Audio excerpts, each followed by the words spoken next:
কেউ করছেন ঝালাইয়ের কাজ, কেউ ঘষে তুলছেন পুরনো রং, আবার কেউ করছেন নতুন রং। এরপর তৈরি করা বগিগুলো ইঞ্জিনের মাধ্যমে নিয়ে যাওয়া হচ্ছে গন্তব্যে। এই কর্মযজ্ঞ চলছে চট্টগ্রামের পাহাড়তলী রেলওয়ে ওয়ার্কশপে।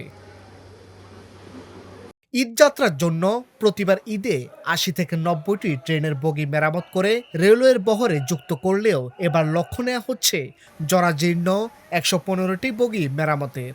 আগামী ২-১ দিনের মধ্যে বাংলাদেশ রেলওয়ের বহরে যুক্ত করতে হবে ঈদযাত্রার জন্য চলাচল উপযোগী ১১৫টি বগি। আর তাই কর্মব্যস্ত রেলওয়ের পাহাড়তলী ওয়ার্কশপ। চলতি বছরে ১৪ জানুয়ারি থেকে শুরু হওয়া ২ মাসের কর্মপরিকল্পনায় প্রথম পর্যায়ে লক্ষ্যমাত্রা ধরা হয়েছিল ১০৫টি বগি। পরবর্তীতে আরও ১০টি বাড়িয়ে করা হয়েছে ১১৫টি। ভিশন ব্লেন্ডার সাইক্লোন প্রো সঠিক ওয়াটের শক্তিশালী মোটর ও শার্প কাটিং এজ প্লেটের কারণে মাংস কিংবা অন্যান্য মশলা নিমেষেই হয় মিহি বেসন। Vision blender cyclone pro. Fault চিহ্নিত করে সমাধান, টার্নিং, বোরিং, গ্রিজিং, ফিনিশিং এভাবেই নতুন চকচকা করে চলাচলের জন্য উপযোগী করা হয় জরাজীর্ণ এইসব বগি।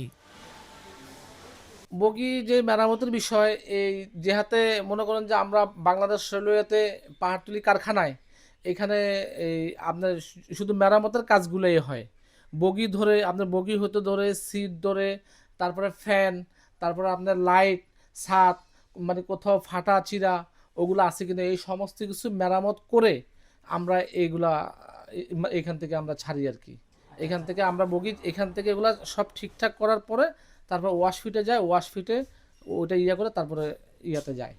প্রতি বছর প্রয়োজনীয় বগি সংকটের কারণে ঈদযাত্রায় অতিরিক্ত যাত্রী চাহিদা মেটাতে হিমশিম খেতে হয় রেলওয়ে কর্তৃপক্ষকে। এই অবস্থায় দীর্ঘদিন ধরে শেডে পড়ে থাকা নষ্ট, জরাজীর্ণ এবং ব্যবহার অনুপযোগী বগিগুলোই হয়ে ওঠে ভরসাস্থল। আর তাই মেরামতের জন্য এগুলোর স্থান হয় পাহাড়তলী ওয়ার্কশপে।